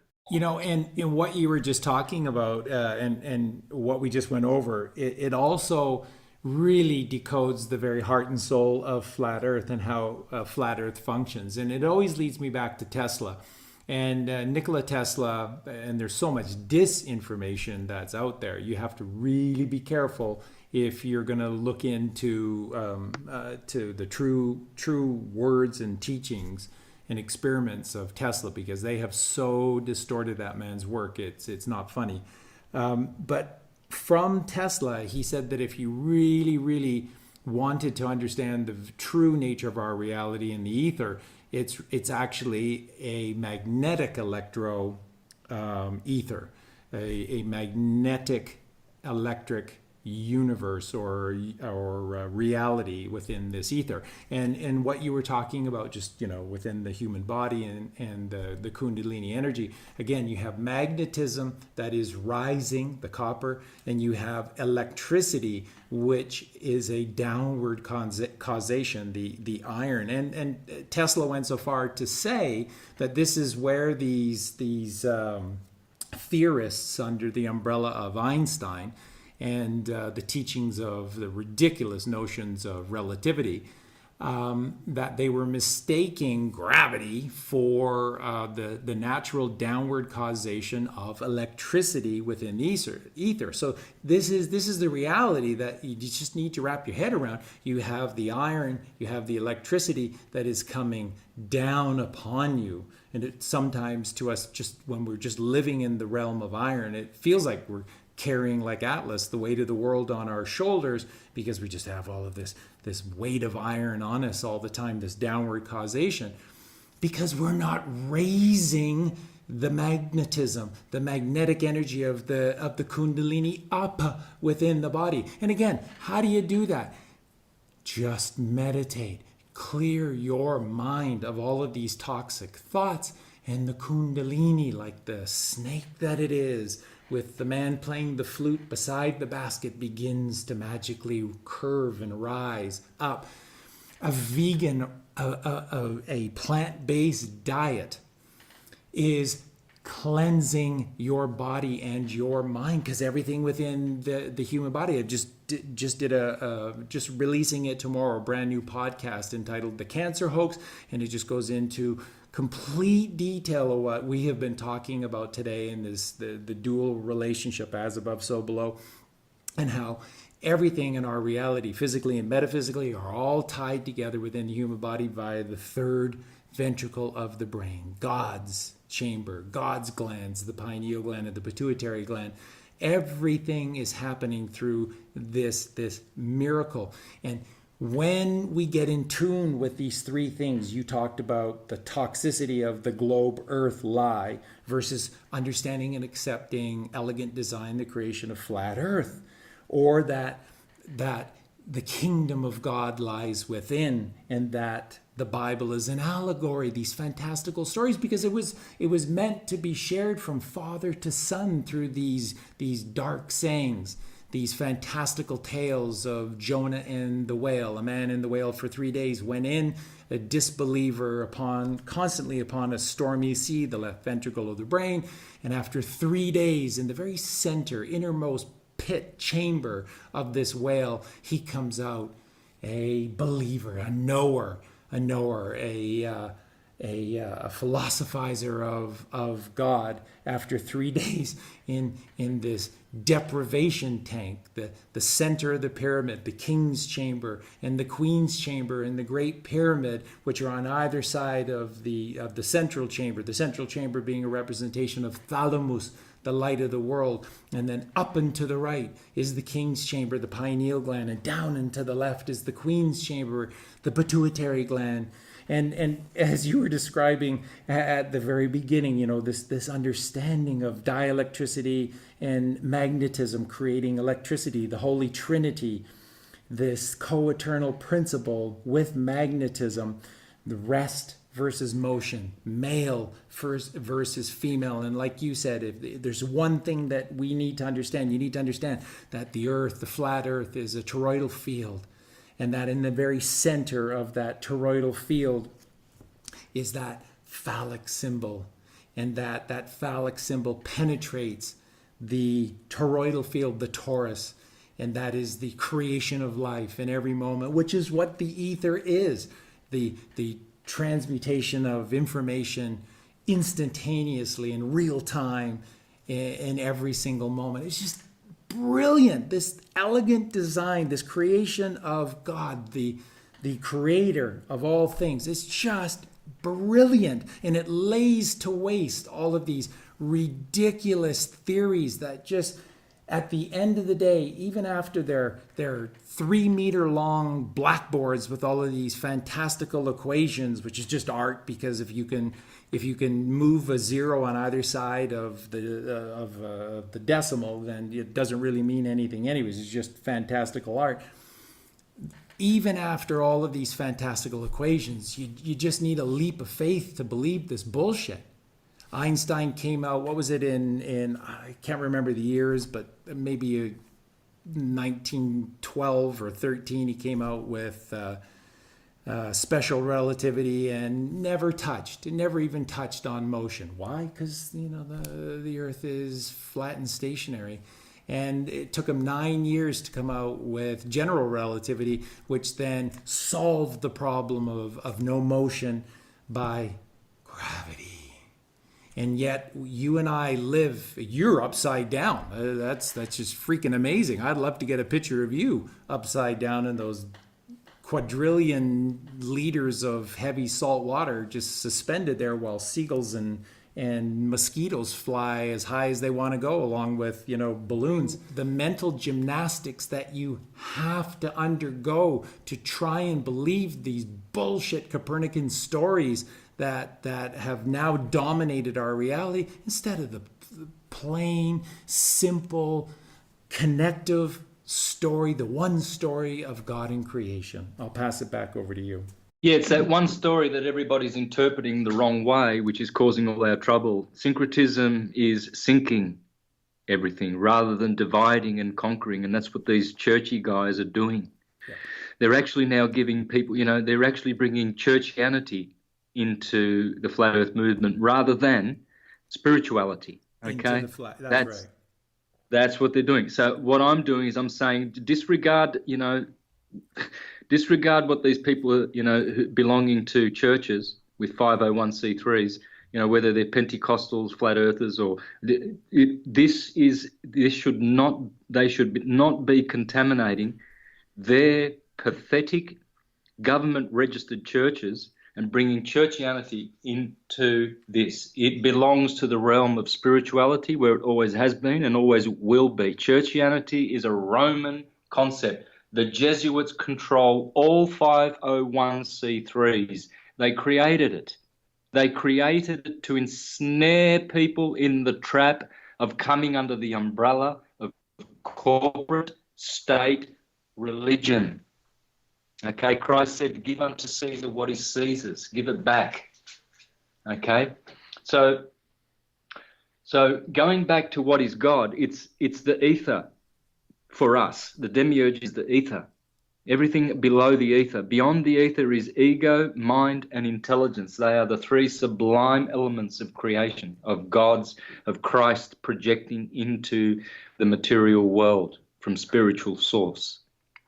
And that ego is the higher mind, the higher ego that we are, the individual.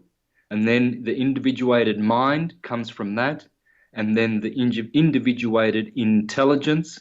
And from there comes all of the creative process in the material world through the ether. So if you can understand that God is in that, he is natural, nature, and supernatural, beyond what we call nature, what we see with our physical eyes. So that's why Jesus said, if you see with the eye that is simple, why was he talking about the eye? It's the pineal gland. He said, don't use the two eyes because they will deceive you. Yeah. The light of the world, lumen, mundane light, will deceive you. It is Lucifer. It is the deceiver, because you think the things you're bumping into are solid and you think they're real and eternal. They're not. They're transient and temporal and decaying. And so that's why it says, do not believe the false light. You must believe the true light. And the true light teaches you that all things have spiritual causes. And those spiritual causes are magnetic. Hence, God, the Trinity, is dielectricity, rest, magnetism, motion, and electricity, which is vibration, frequency, energy, etc. Jupiter. Look at Jupiter, right? We all say, oh, it's because of Jupiter we get lightning. Well, in the Nordic, Jupiter is Thor, and Thor has his thunderbolts. Yeah? Right? So yeah. Thor, Jupiter, Zeus, Jesus, the electric one, because he is electric. He made the electric universe. The universe is electric, in effect. It is magnetic in cause. And they exactly. Brilliant. Yeah, as John Mowalski, the great scientist, beautiful man, very wise, old man in his 90s now, speaking about what he calls magnetricity, I think it calls it. He says, magnetism is billions of times more powerful than electricity. You know, it's endlessly. And it's the energy that goes through the Ethernet, through the ether. It's magnetic, the web, the magnet, the net, the internet, right, is the web of magnetism which permeates all of nature. There's nowhere in nature or outside of nature where there is not magnetism, right? We talk about the matrix, right? Well, magnetism is the net. Our true spiritual nature is digital. It's what they call the particle. They've got the particle wave universe, right? So what's this particle? As we know, Walter Russell said there's no such thing as particles, but there is such a thing as pulses, okay? Magnetism is a pulsating energy. Electricity is a wave energy. It's a wave phenomena. It's a transverse wave phenomena. Yep. Magnetism is scalar. It's scalar. It doesn't have a vector. Okay, it's a scalar as Tesla quantity. described. Yeah, electricity has a vector. So you've got two forces. Really, it's one, because I and the Father are one. Exactly. Now most of these churches, they'll be flat on their backs, rolling with their eyes rolling in their head, cursing me for blasphemy. Well, I mean, I'm not suggesting that magnetism is just a blind, unconscious energy. All energy is conscious. The whole universe is digitally conscious, and it's projecting a waveform through electricity to create the effect of a real world, but it's temporal. All right, so it's not eternal. Your house in 50 years it'll be a wreck. The house you're living in, your body will just decay, because the transverse wave decays. The pulsing magnetic energy it's longitudinal. It has no decay. Yeah, and if I could just for a moment interject this, because this is again elegant design, brilliant, just goosebumps. It's so amazing. When we meditate, when we silence the mind, what is one of the many benefits, the effects of meditation? One of which is the stimulating the pineal gland and the production of what is called melatonin. And melatonin is what is releasing new blood cells, new blood within the body. And all of these experiments are now being done proving that the various systems within the body that just inexplicably are turning off, why grow hair anymore? It's such a hassle. We hair follicle cells, we're just lazy anyway, so just forget about it. We'll just shut that down. You just go bald. You're just getting old. Don't worry about it. Don't think about it. Melatonin releasing this new blood, these new blood cells within the system is consistent with systems not shutting down, with systems maintaining their sacred processes, their sacred secretions, this endocrine system that is producing these miraculous secretions via neurotransmitters throughout the entire body. It's just magical beyond description. So if you meditate, if you have a vegan plant-based diet, if you have access to the sunlight and you don't wear sunscreen, because that's another bullshit myth as well, if you just do these simple things, still your mind, meditation, access to sunlight, a vegan plant-based diet, your whole body starts to produce copious amounts of melatonin, serotonin, and dopamine. And what do these three things all have in common? Balance, harmony, homeostasis, happiness, joy, a full head of hair, stimulation of the frontal cortex, critical thinking mind, one that's like Sherlock Holmes who's able to deduce what the hell is going on around them.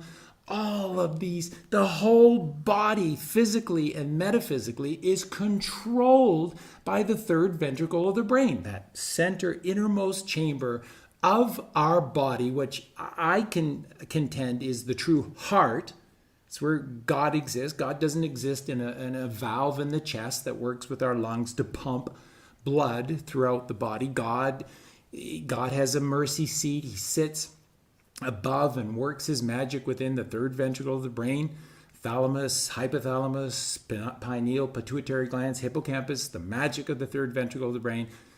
And all of this occurs just by these simple, basic things that are talked about throughout the Bible. If you just read it for yourself consistently, like I said, Genesis 1:29, your food is a seed, and the seeds within the fruit in trees, that shall be your food. That's your food. And everything else in the Bible relating to animals is an allegory. It's so simple. It is balance. It is homeostasis. And again, it just ties into everything that you're sharing with us today. This synchronicity from the one and the true nature of flat earth and the ether and the relationship between magnetism and electricity. Jeez. I'll pass it back over to you again. Yeah, so, I mean, all of these well-intentioned people could do way, way better if they just opened their minds and, absorbed the truth from a non-biased position where they have a better perspective. This is what they're trying to teach globies. They're sitting there with their Jesus freak show and, trying to compel globies to, have a neutral position. You can't start your truth journey on a very, very prejudiced, heavily one-sided perspective on everything. You have to empty your mind, and then you have to start again. And they teach you, and you see these guys, these churchies in the flat earth movement, and they're teaching these beautiful things, and yet they're not applying it to this stupid. What they're doing now is they're bringing this false Christianity based on literalism and Rome and 501c3s and Jesuit bullshit literalist lies, which is too stupid to work out because they've done no comparative research. You see, their pastors have said, oh, don't read the Jehovah's Witness Watchtower, that's from the devil. Don't read the Book of Mormon, that's from the devil. Don't compare. Don't go comparing what the other religions are saying. Why? Well, because they want to keep them divided. And that's what they're doing in the flat earth movement. Because now you've got one, all these idiot church flat earthers, doing conferences for Jesus, and one will be a born-again Christian, has totally different teachings and totally blasphemous teachings, contrary to the Baptists that are there, contrary to whoever else is there trying to preach this literalist Christianity on top of a flat earth truth. They're doing us a disfavor because they're in effect saying, oh, don't change your nappies when it comes to spirituality and grow your Christ within. He's coming in the clouds. He'll wipe your bum. Don't worry about that. Don't do all this pineal stuff. Don't listen to these other flat earthers who are, talking about esoteric Christianity like Santos and astrotheology and syncretism. You'll die. You'll be misled. See, what they're doing is they're actually killing and crucifying the Christ over and over, as it says in the scripture, because they are not preaching the true Christ, which is in every one of us. How could it not be? Right? So they are, in effect, saying, oh, yeah, go along this rabbit hole with the flat earth truth, and Jesus Jesus made all this happen, all this truth, and go to church. And mixing bullshit with truth, and hence these people are now thinking they've got all the truth and they don't have to do meditating and ascending and cleaning their diet and actually developing their Christian love in their hearts to, accept all people and accept the truth as it is rather than based on their pastors' projections onto you and their doctrines and beliefs.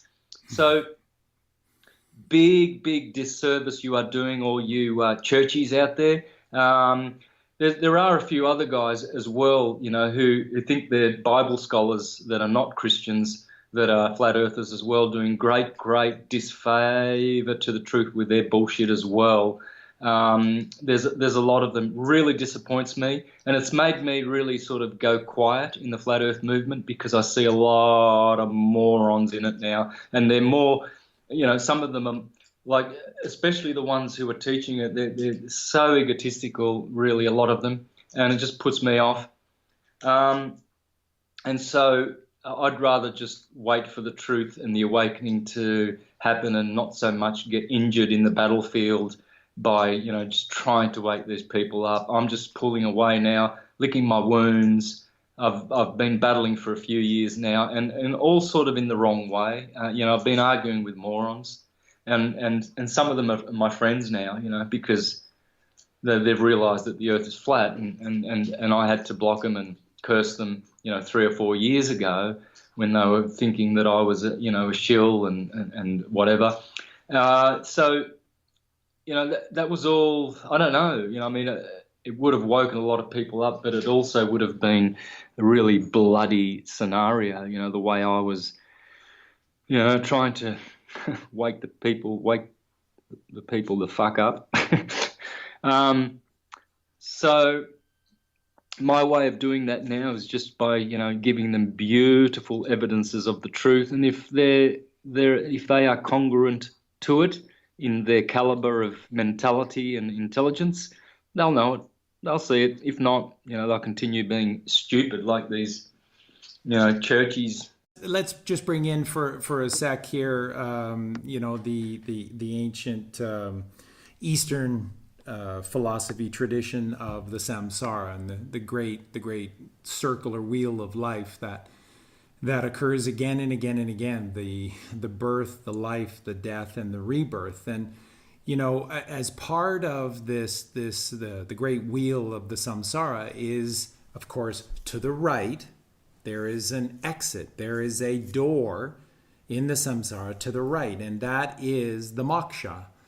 And the moksha exists at any time for anyone who simply has the courage to start thinking for themselves and allow that syncretism, that magnetism that leads us to God, to draw them into the truth and to become aware of things like Santos, bonacci, to become aware of what the chrism oil is and raising the chrism oil, and then transforming themselves from victims of the 7 deadly sins to virtuous, active human beings through the 7 heavenly virtues, and leading a life through the path of the straight and narrow.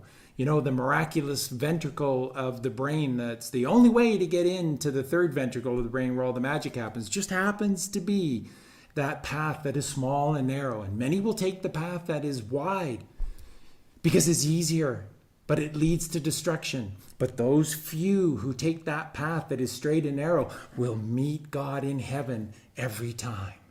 And if they have the courage, just the courage, to start thinking for themselves and looking at Santos's work, to look at what you're doing and what you're saying so beautifully and brilliantly, it's going to lead them. And maybe not this time around the Great Loop. Maybe it's next time. Maybe it's 3 times in the future that they go to themselves. Hey, do you remember that podcast from that nut in Mexico and Santos bonacci? And they were talking about that whole ascension, and the Bible shouldn't be taken literally and all that. Maybe we should give that a try this time around. And then they get it, and then they turn to the right. They ascend and they turn, open that door to the right, and they exit the moksha and they become the bodhisattva. And like yourself, then they stay, itching or not, and they enlighten us with these beautiful synchronistic truths that just connect everything together in every single moment. It's beautiful. And I want to share with our listeners that what we were talking about before the show is that you had a good week, and then just once again last night before a show, you just had a hellish night. And you were concerned about your performance on the show today because you didn't get much sleep. And let me share with you, you have been brilliant beyond whatever brilliant means. You have been absolutely on fire. You've been absolute clear, perfect clarity, and absolute crystal truth the entire way through. Honestly, in some degrees, I've never heard you better. This is my way of thinking, just a miracle presentation by yourself today. You have been brilliant, Santos. You have been brilliant sharing God's truth. And man, I just, as much as I respect you and loved you before, it's even more after this effort, this performance that you have, created from the seed of your soul. My hats are eternally off to your genius. Thank you, my friend. Yep, thanks, brother. Look, I I appreciate that, and it's the truth, the simple truth that is the genius here. You know, we all have the genie in the bottle, and the genius, and the bottle is representing your body, and so we can all know this. It's everything I've said is connected to either one of the myriads of fields of knowledge that we have.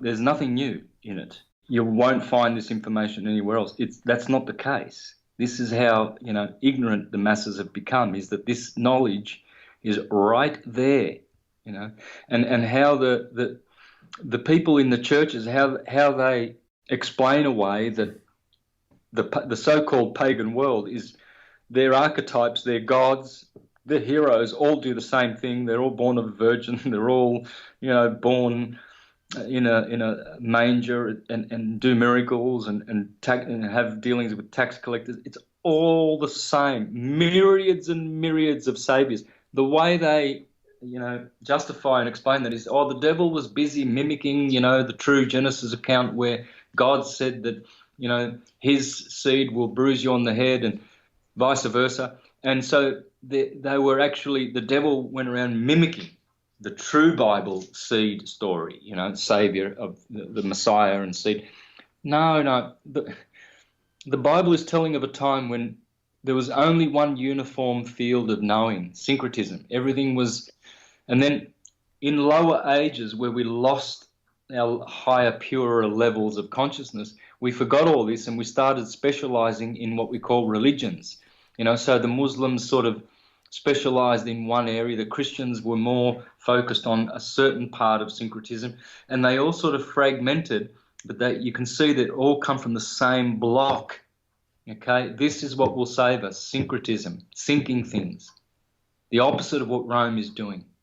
And so this is why I'm, you know, hopefully I've done some, you know, I've caused people to do some thinking, you know, and work out the truth properly. The truth is so beautiful. Thank you so much. And again, you know, I think your humility is showing through there, but you must know that you have touched and reached literally millions and millions of people to a better state of their conscious awareness, their conscious physical ride in this physical realm. You've done God's work in so many beautiful, stunning ways. It's hard really to not run out of superlatives to describe the body of work that you've done. And again, you know, just the ability to not being at the top of your game, and to come on to this podcast and to deliver the goods in such a clear, concise fashion is just staggering. It's a miracle in and of itself. And I just thank you so much, not just for tonight, but again, the body of work that you have created. And what I wanted to just finish with this for all the listeners is this, that there are many people who have come before and who even still exist today, and they do reveal a lot of truth. And then almost miraculously, they just seem to always turn away when things start to get really interesting, and they just veer off on these different tangents, and it just leads them away to the ultimate higher truth. You don't do that. You are one of the very few that have seen this thing all the way through to the source, syncretism, to the very source of our truth. And again, I ask you, how many others are doing what you do and have done what you have done? In their work, you will find all the bits and pieces that I speak of. You'll find it. But because they don't have the real true unifying model, which is the torus field, all is atum, they've missed so much. So they're basically working, you know, flying by the seat of their pants, really. And, you know, hats off to all the great people who are bringing forth truth in their field as they can and as they do. But syncretism is the ultimate. I always say to people, I really, really feel sorry for anyone, any creature who has not seen my syncretism, because I know that when they do, they watch enough of it, they will be on the path, the true path of knowing all truth. You can only know it if you have the correct premise, if you have if you're going to, your base and your starting point is correct. And all of these other priests and teachers and gurus and new age, fancy people on their big platforms making lots of money, they're all there to basically just skirt around, dance around the thing that will give people the secret to all knowledge and all truth and all understanding. And that is the electromagnetic field of God, conscious, creative energy, which creates all things that we are a part of. They want people to think in terms of, nanoparticles and quantum physics and gravity and flying around, with no purpose, no specific creator, designer, just it happened, wow, great accident, all of these hocus pocus pseudoscience rubbish that is going on. If you have the right, so I think I really, really do feel sorry for people who have not watched all of my videos, in fact, not just a few of them. People who have watched maybe 50, they will have a fair idea of syncretism. But the ones who have watched everything, because I've placed different truths in every single product I've ever done. I've never done repeats. I've never, ever done that. No. I've done it as an academy, as a tome of education and enlightenment, a source of a study that people can do. And all they need is my channel, Syncretism, Mr. Astrotheology. That's all you need, and you will know all things. You will absolutely know all things. So to answer your question, no, there's absolutely no one, unfortunately. It humbles me to have to say that. It sounds rather, like some kind of a boast, but it's true. And that's why it's not a boast. Well, that's why I had to go public in 2011, because I was watching all these other greats, Jordan Maxwell, Michael Sarian, great researchers, very good. I won't take anything away from them, but they just had all these bits and parts, but the jigsaw puzzle was still not right, guys. Okay, you need astrology, you need alchemy and philosophy, Neoplatonism, Hermeticism, what Egypt taught, what the Mayans taught. You need everything. You've got to put all the kit and caboodle in, like a Swiss watchmaker. Yeah. He's got 1,000 little springs and cogs and gears and in 10 minutes he's got all these little he's got his his magnifying glass so he can see the little parts. He's got his tweezers and all the little bits, he lines them up. You see thousands of little cogs, and in 10 minutes you've got a clock that's working. Now, is that guy a genius? Well, yeah, but I mean, he knows how to do it. All right, so my syncretism is that. All the fragments and bits of knowledge that you have and have ever learnt, you will find that with my syncretism and the sine wave and the torus field, you will be able to now integrate every little bit of data into a field, and then you will stay with this truth field forever, and nothing will sway you. You will be a truther, and you will know that there is only truth, whereas the false teachers teach the opposite. They teach there is no truth. Watch out for those guys, because they have been trained through the left brain, educated, dumbed down, mind controlled, brainwashed. And this is a leftist, Marxist, Bolshevik, communist, demonic, satanic teaching. There is only truth. I'll leave it at that. Brilliantly said and absolutely true. And let me leave the listeners with this thought and sentiment. Everything that Santos just described, now I want you to just think about what a normal, just an average normal life looks like within organized society.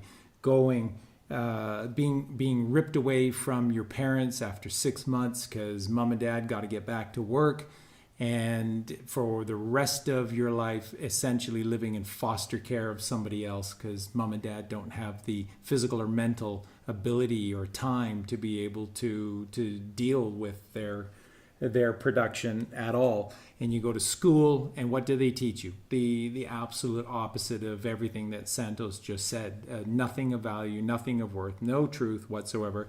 And then they vaccinate you again and again and again. And every single aspect to organized society, every single aspect is working against you, is shoving you further down, is keeping the true nature, the copper of our reality, that magnetic energy that just wants to hear that flute and to just unwind itself and raise itself up that spine, those 33 vertebrae of the 33 years of Christ's life, and to ascend via crucifixion into heaven, into the magic realm of the third ventricle of the brain. And again, with the crucifixion, Christ is nailed with his wrists and his ankles up to the cross, but he's not dead. He's not dead because it takes a fifth wound. Because if you wish to ascend, if you wish to entertain all of this brilliant information that Santos has laid out for all of us, then you must kill. And this is where all these references of these really kind of evil, horrific stories within the Bible, where God is saying to Moses, go into that town and kill the firstborn male child of every home, and rape and kill every non-virtuous woman, and then take the virtuous ones for yourself. It's not talking about being a sadistic rapist and murderer. It's talking about killing the left hemisphere of your brain, that carnal world, the 5 fused vertebrae located in our sacrum, our 5 physical senses, the realm of our 5 physical senses, which are ruled over by the magnetic moon, the goddess of sin, who traps our magnetic energy via tricks down in the very bottom root of our kundalini path, down in the bowels. And that's why our life stinks. That's why everyone we know, their life stinks as well, because we exist in the bowels eating swine, like the goyim that they believe that we are. So have the courage to kill that carnal beast that is within you. And I'll just leave everyone with this. 666 in the Bible, so evil, right? 666, the mark of a beast or a man. You choose. You choose. Do you want to live your life as a beast trapped down in the 5 fused vertebrae of your sacrum, smelling shit all day long? Or do you want to ascend like that beautiful ease and flowing serpent that rises up the spine? Which do you want to be? Which master do you serve? Whom do you serve? And again, if you don't know Mr. Astrotheology, if you don't know the works of Santos, I'll have all of that information for you in the show notes.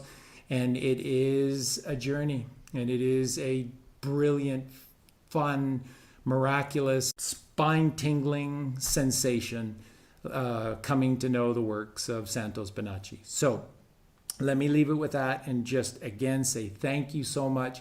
And I thank you for having the courage to say that you are the one and God is one, and that puts you in good company, that has seen this thing through all the way. And I love you for it, and I applaud you for it, and I thank you so much for gracing this podcast with your brilliance. You were amazing, Santos, and I thank you so much. Thank you, brother. I'll leave it with one scripture, 2 Timothy 3 verse 7, speaking about those who are forever learning but never coming to an accurate knowledge of truth. So I just would like to encourage everyone to get on Syncretism now to have the way to learn accurate knowledge, because all these other channels, they're entertainment channels, folks. Enter means to enter your mind. Tain means to contain it, and ment means the mind.